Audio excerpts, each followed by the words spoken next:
Hello, my paper peeps. Today I want to share with you layering techniques for your scrapbooks and journals. The first one I want to share with you is this whole idea of layering within a journal. And you can use this within scrapbooks, but I use this technique specifically for journals because one of the things is that I like to journal.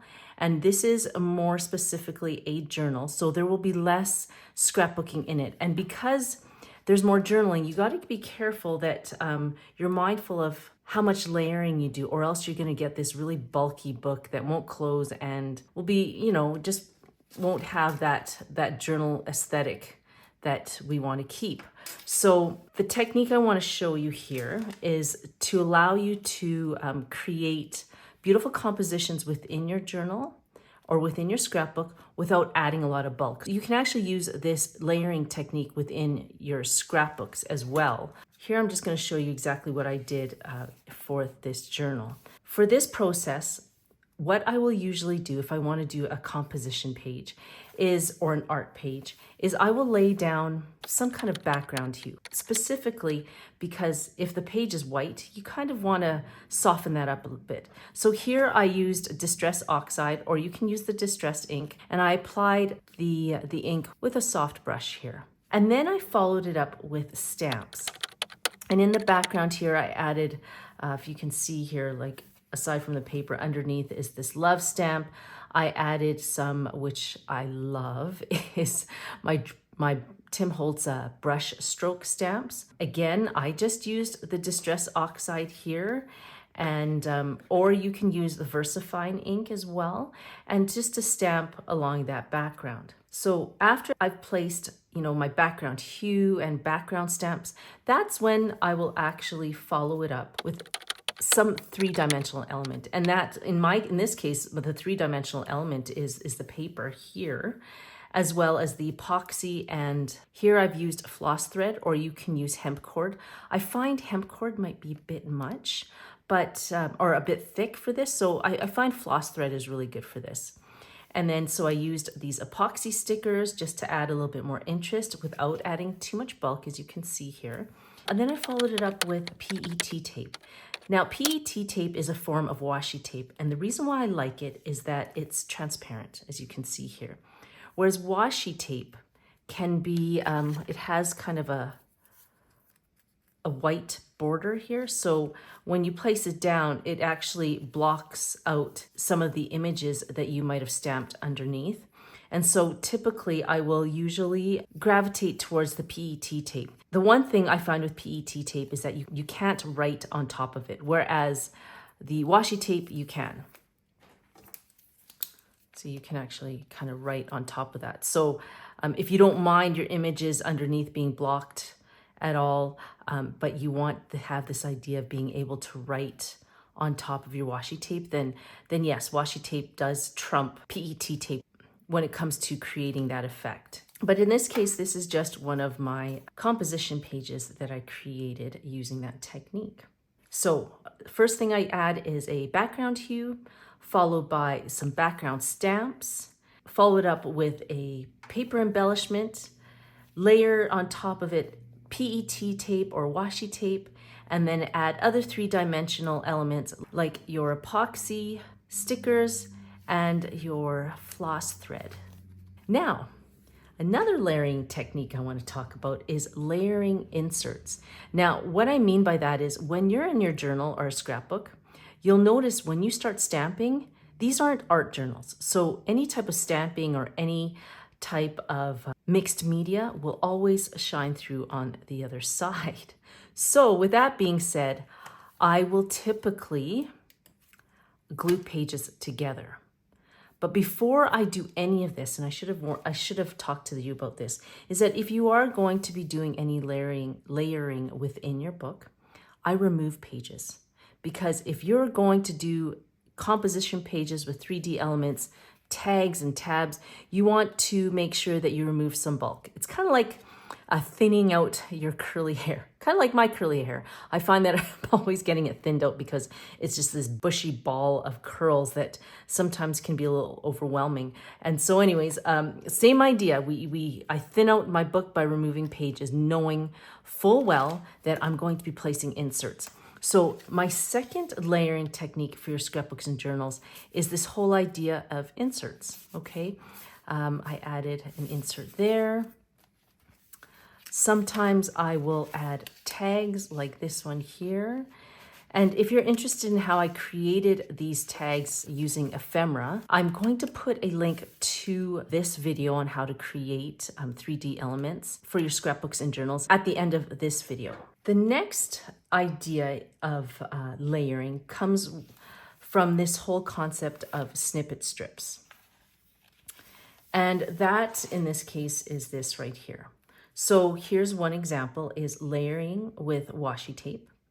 Again, like I said, washi tape likes to kind of pull up on itself. You can see that eventually this will start to curl up.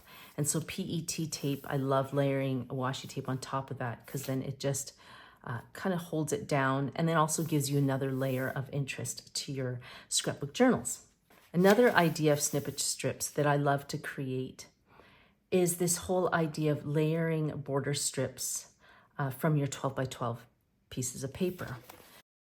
Now here's the tags that I'm going to design, and again, this all comes from extra pieces of the paper that I used for this journal, and putting tags in there is just a great way to add interest to your journals. Now, a lot of people have said, well, why do you do that? I'm like, well, I'm obsessed with this whole idea of embellishing on the outside. Because I can't embellish on the inside as much, I like it when kind of things stick out of the top. So then again, it's that foreshadowing of, oh, what's inside?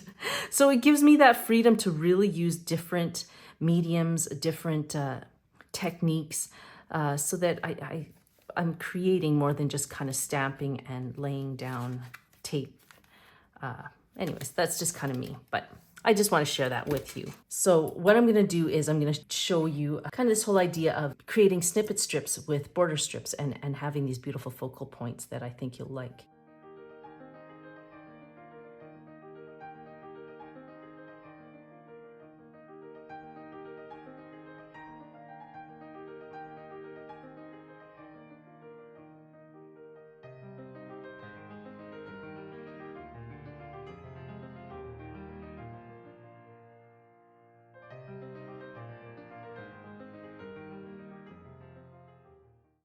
So this came from a 12 by 12 ephemera pack.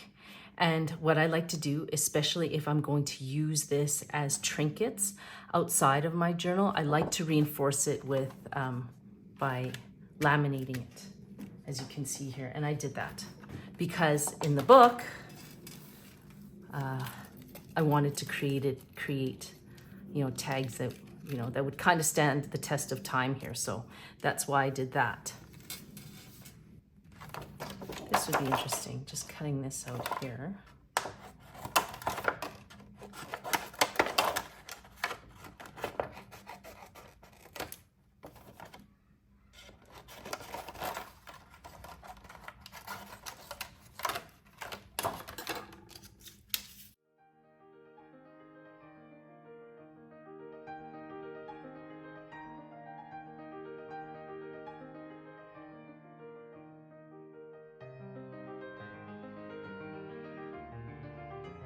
And honestly, there's no rhyme or like, I won't look at something and go, oh, that would be great, like with that or that. In general, most of the time, it's just me just slapping stuff on a piece of paper and going, okay, that looks okay. So don't beat yourself up if you're like, a composition doesn't look right. You can always take it off. I'm going to use something a little stronger there because that has been laminated.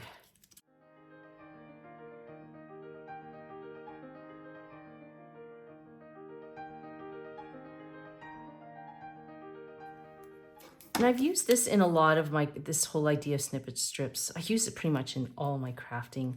I find it's a great way to add interest, and then that whole idea of drawing the eye inwards towards a focal point is kind of what the goal is, okay? And this seems very simple in nature.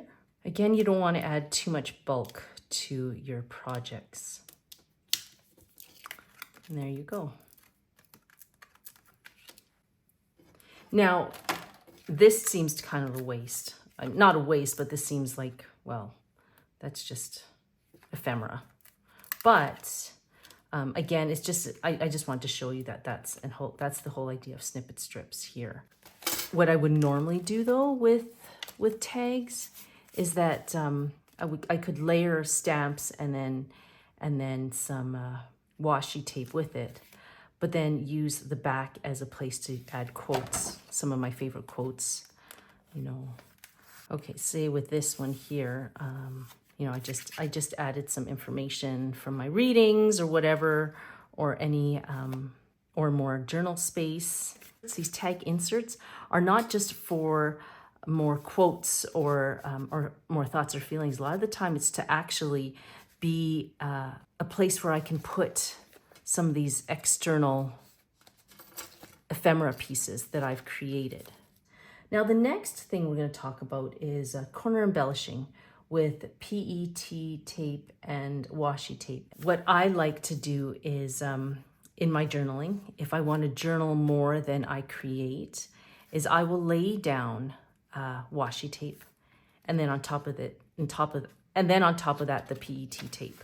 As you can see here, I've done it here, I've done it in the middle there. So I've done it here on the top, and then here on the bottom.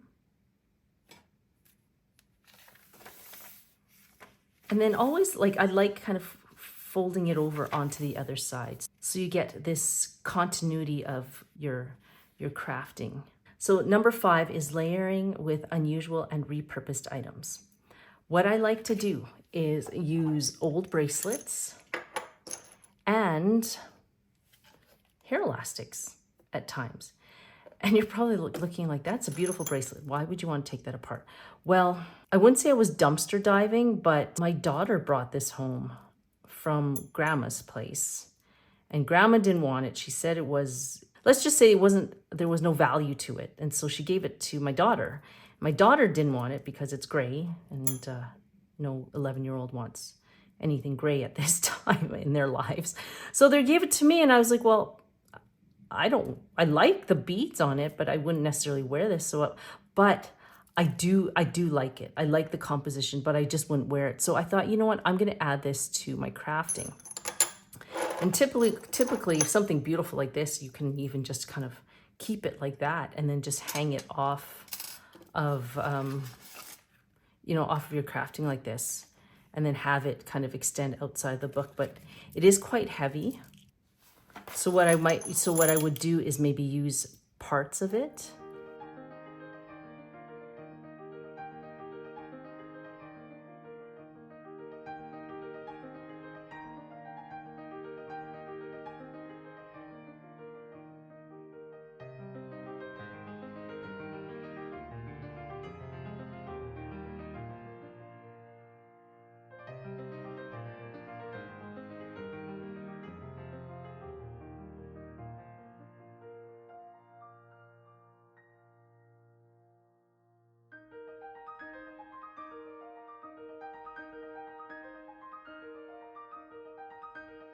Now, next thing I want to talk about is this whole idea of using hair elastics. You're probably like, what would that look like? Well, if you have a tag or even just the frame inside, actually, I'll probably use it on the tag here. We'll try it on a tag.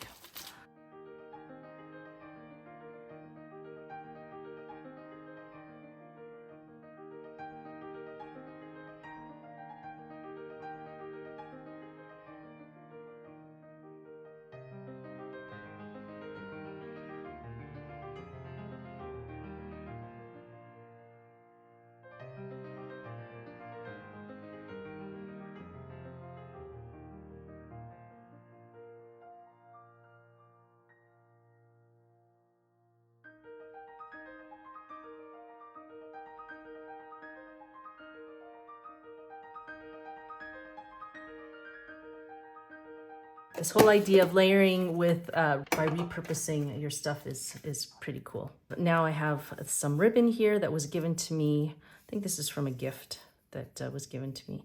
Anyways, I'm like, it's gray, so why not use that in this project? Again, I'm repurposing.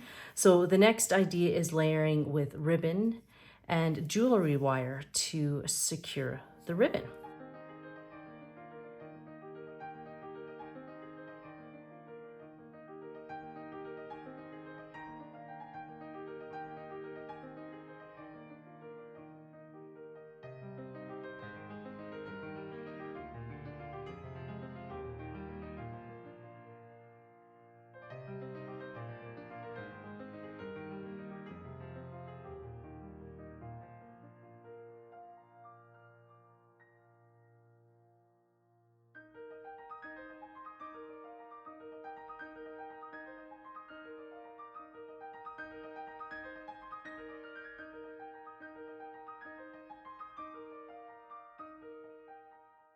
Number 7 is adding interesting paper clips, jaw-dropping metal embellishments. This one doesn't go. It's gold. I mean, there is some gold in here, but in your travels, if you come across neat little paper clips, grab them because it does kind of give you that wow factor on your journals. So this one doesn't go, but you can use, like, I have these metal paper clips here.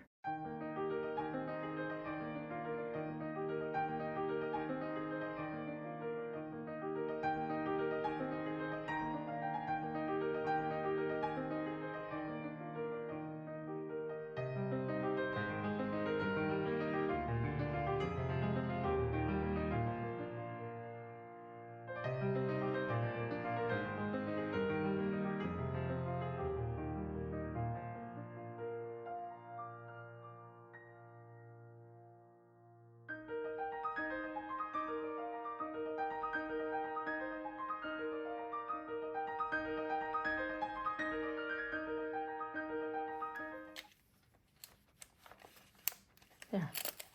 So that one was a little bit of overkill, so I just kind of added this. I didn't really need the safety pin there. But yeah, just more additions, I guess, to your book. I hope you enjoyed this tutorial on layering. There's so many different ways to layer within your scrapbooks and journals. So if you're interested in more techniques, or if you want to look at projects that I've done that have a lot of different elements of layering and techniques, then you'll probably want to watch this video here. And if you're interested in these specific ways of creating these tabs, then you'll probably want to watch this video here. So take care, enjoy your crafting, and we'll see you in my other videos. Bye!